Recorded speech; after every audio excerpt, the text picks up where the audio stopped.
Olá, pessoal! O tema para essa aula aqui vai ser o ciclo estelar. Então, é o ciclo de uma estrela. Então, a gente vai ver lá como que a estrela nasce e como que a estrela morre. O nascimento e a morte de uma estrela, primeiro a gente precisa entender o que é uma estrela e do que ela é formada. Bom, uma estrela, ela é formada principalmente por poeira e gases, e o principal gás é esse gás aqui, o gás hidrogênio. A estrela é um corpo celeste que produz luz própria. Da onde é que vem essa luz? Das reações químicas que acontecem com esses gases, e essas reações vão liberar energia, e essa energia está na forma de luz e de calor. Entendendo o que é uma estrela, como é que ela nasce? Como é que ela forma, então, esses gases? Como é que ela se une? Então, a estrela, ela começa a nascer dentro de nebulosas. Nebulosas são regiões onde tem um acúmulo de poeira e gases, tanto que as nebulosas também são chamadas de berçário das estrelas. Dentro dessas nebulosas, onde estão as nuvens de gases e poeiras, a força gravitacional é muito grande. Essa força gravitacional grande faz com que os gases que estão lá dentro comecem a se juntar, se agrupar e formar moléculas. A partir do momento que você forma moléculas, aumenta ainda mais a força gravitacional e faz com que acumule ainda mais poeira e gás. Se essa situação ela estiver numa condição de alta pressão e alta densidade, os gases que foram formados aqui dentro, junto com essas moléculas, vão reagir e vão liberar energia. E essa energia, ela está na forma de luz e calor. Mas tem um porém, porque esse gás que forma a estrela, ele é utilizado em reações químicas para produzir energia. Então, o gás hidrogênio, ele é utilizado como um combustível para a produção de energia, mas quando ele produz energia, ele também é consumido. Então, vai chegar uma hora que vai acabar o gás hidrogênio. Então, acabando o gás hidrogênio, as estrelas, elas morrem, tá? Elas estão se consumindo. Então, para a estrela produzir o brilho, precisa que aconteça a reação do hidrogênio dentro do núcleo da estrela, daí ele é consumido. Então, se para ter estrela eu preciso de hidrogênio, mas para produzir o brilho, a luz, eu preciso consumir o hidrogênio, vai chegar uma hora que a estrela não vai mais brilhar porque ela não vai mais ter combustível suficiente. Bom, para a gente entender a morte de uma estrela, na verdade o termo correto seriam os estágios finais de uma estrela. Você precisa levar em consideração o tamanho dessa estrela, tá? Porque essa estrela, para que ela gere energia, para que ela brilhe, ela está sendo consumida. Então faz muita diferença a morte de uma estrela se ela tiver uma massa muito grande ou ela tiver uma massa menor. Então nessa classificação aqui a gente tem estrela de massa muito pequena. O que é o muito pequena? É em torno de 8 vezes menor do que a massa do Sol. Tem a estrela com massa semelhante à massa do Sol, tem a estrela muito massiva, que é em torno de 8 vezes ou mais a massa do Sol, tem as estrelas de nêutrons, que tem até 3 vezes a maior do que a massa do Sol, e o buraco negro, que é mais de 3 vezes maior do que a massa do Sol. Eu vou explicar melhor para vocês como que acontece os estágios finais no próximo slide aqui com as figuras, tá? Mas deem uma estudadinha lá que a estrela de massa muito pequena, ela pode virar uma anã branca. A de massa semelhante ao Sol pode virar uma gigante vermelha. As muito massivas vão gerar as supernovas.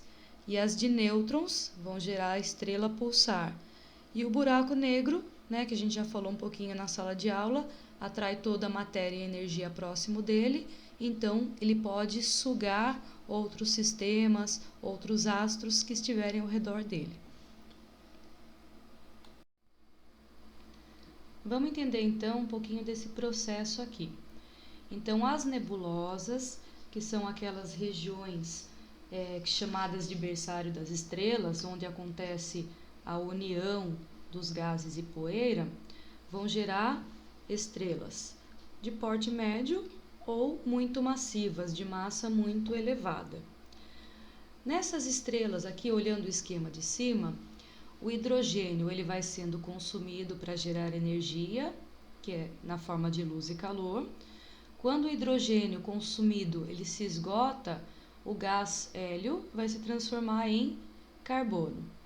Esse processo de transformação do hélio em carbono vai dar origem à gigante vermelha. A gigante vermelha, ela pode se transformar na nebulosa planetária. Como é que isso acontece? A temperatura no núcleo vai continuar aumentando, o núcleo vai se expandindo e por conta desta expansão do núcleo dos gases, ocorre a formação da nebulosa planetária. A nebulosa planetária, ela pode se transformar numa anã branca quando o núcleo começar a se contrair. Então, aconteceu a expansão e depois aconteceu a contração do núcleo. Isso deu origem à anã branca. Aqui embaixo, as nebulosas. Quando você forma lá uma estrela de massa muito elevada, é porque foi a união de grande quantidade de gases e de poeira. Essa massa, né, essa estrela de massa muito elevada, ela pode dar origem à supergigante vermelha por um processo parecido com esse processo aqui de cima. Só que quando o gás hélio ele se esgota, vai acontecer a fusão do carbono, dando origem a elementos mais pesados, como por exemplo o oxigênio, o magnésio e o ferro. O que acontece aqui, principalmente em relação ao ferro? Quando todo o núcleo se transformar em ferro, vai acontecer um grande colapso devido à alta gravidade aqui dentro, e essa gigante vermelha vai gerar a supernova. Nesse processo de colapso, houve a formação de nêutrons no núcleo. E aí o que acontece? A camada externa vai comprimindo o núcleo vai se aquecendo ainda mais e vai explodir. Tá? Nessa explosão vai gerar para o espaço gases, poeira, e esses gases e poeira podem dar origem a outras estrelas em outras regiões, mas também pode dar origem às estrelas de nêutrons ou um buraco negro. No caso do buraco negro, tem que ser uma estrela de massa muito elevada. E o problema aqui da geração do buraco negro é como a força gravitacional aqui dentro é muito alta, o buraco negro ele pode sugar o que tiver aqui ao seu redor. Pode ser planetas, pode ser outras estrelas, podem ser sistemas inteiros. E para concluir aqui o nosso assunto, falar um pouquinho aqui sobre o Sol, que é a nossa estrela, a estrela do sistema solar. O Sol ele tem cerca de 4,5 bilhões de anos. Isso é considerado a sua meia-idade, ou seja, espera-se que o Sol tenha um ciclo de duração em torno de 10 bilhões de anos. Como eles têm uma idade calculada em mais ou menos 4,5 bilhões de anos, então a gente diz que o Sol ele está na sua meia-idade, ele está na sua meia-vida. Então, o Sol, pensando na massa de uma estrela, é considerado mediano, tá? Se comparado às demais, eu vou mostrar uma figura comparando o tamanho do Sol com o tamanho de algumas outras estrelas. A temperatura média aqui é em torno de 5.000 kelvins, que é o equivalente, né, essa temperatura, ela gera uma produção de luz de cor amarelada. O Sol ele emite grande quantidade de energia. Da onde é que vem essa energia? Das explosões que acontecem na sua superfície por conta da reação entre os gases que fazem parte aí dessa estrela. Pensando aqui nos estágios finais, né? O que poderia acontecer quando o Sol chegar no seu estágio final? Quando o Sol morrer, né? Morrer entre aspas. Quando o Sol morrer, ele pode se transformar numa gigante vermelha. E aí, durante essa expansão, pode acontecer o quê? Né? Numa hipótese, o Sol chegando nesse estágio final, ele poderia engolir quem está lá ao seu redor. E quem está ao seu redor? O primeiro planeta, que é o Mercúrio, o segundo planeta, que é o Vênus, e o terceiro planeta, que é a Terra. Então, quando o Sol ele entrar nos seus estágios finais, pode acontecer de ele engolir Mercúrio, Vênus e Terra. Se engolir a Terra, acabou a vida dos seres humanos. Então, quando eu disse que o Sol ele tem um tamanho mediano, vocês vão entender melhor aqui nessa figura. Olha o Sol aqui no meio, tá? Olham outras estrelas, o tamanho dessas outras estrelas. Então, comparando o tamanho do Sol, que é essa bolinha aqui, com o tamanho dessas outras estrelas, Sirius, Vega, né, Canopus, nós temos aqui o Sol com uma massa muito pequena. Mas essa muito pequena, a gente considera uma massa mediana, tá?